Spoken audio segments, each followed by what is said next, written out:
कमलाकुचूचुककुङ्कुमतो नियतारुणितातुलनीलतनो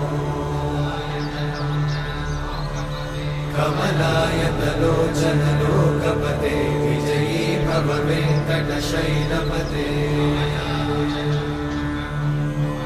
कमलाकुचूचुककुङ्कुमतो नियतारुणितातुलनीलतनो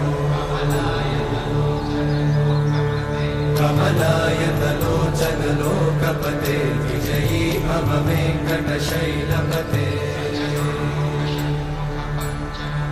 सचतुर्मुख षण्मुख पञ्चमुख प्रमुखाखिल दैवतमौळिमणे शरणागत वत्सल सारनिधे परिपालय मां वृषशैलपते अभिवेलतया तव दुर्विषहैरनुवेलकृतैरपराधशतैः हरितं त्वरितं वृषशैलपते वरया कृपया परिपाहि हरे अधिवेङ्कटशैलमुदारमते जनताभिमताधिकदानरता परदेवतया गदितान्निगमैः कमलादयितान्न परं कलये कलवेणुरमावशतोपवधूषणकोटिवृतात् स्मरकोटिसमा प्रतिवल्लविकाभिमतात् सुखदात् वसुदेवसुतान्न परं कलये अभिरामगुणाकरदाशरथे जगदेकधनुर्धरधीरमते रघुनायक राम रमेश विभो वरदो भवदेव दयाचलधे अवनीतनया कमनीयकरं रजनीकरचारुमुखाम्बुरुहम् रजनीचरराजतमोमिहिरं महनीयमहं रघुराममये सुमुखं सुहृदं सुलभं सुखदं स्वनुजं च सुखाय ममोघशरम्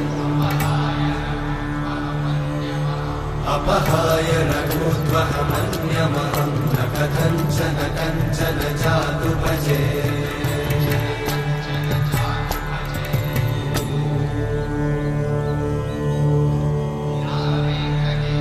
विना वेङ्कटेशं ननाथो ननाथः सदा वेङ्कटेशं स्मरामि स्मरामि हरे वेङ्कटेशं प्रसीद प्रसीद प्रियं वेङ्कटेशं प्रयच्छ प्रयच्छ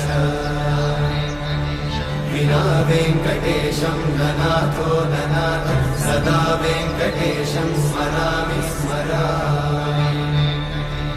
हरे वेङ्कटेशं प्रसीद प्रसीद प्रियं वेङ्कटेशं प्रयच्छ प्रयच्छ अहं दूरतस्ते पदाम्भोजयुग्मं प्रणामेच्छया गत्य सेवां करोमि सकृत्सेवया नित्यसेवाफलं त्वं प्रयच्छ प्रयच्छ प्रभो वेङ्कटेश अज्ञानिना मया दोषान् अशेषान् विहितान् हरे क्षमस्वत्वम्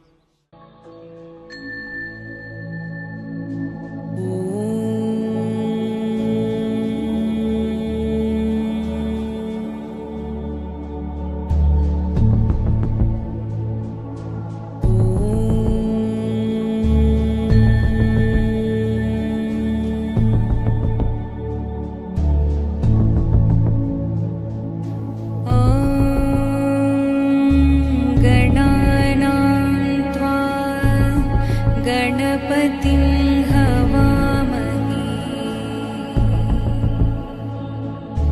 कविं कवीनामुपमश्रवस्तमम्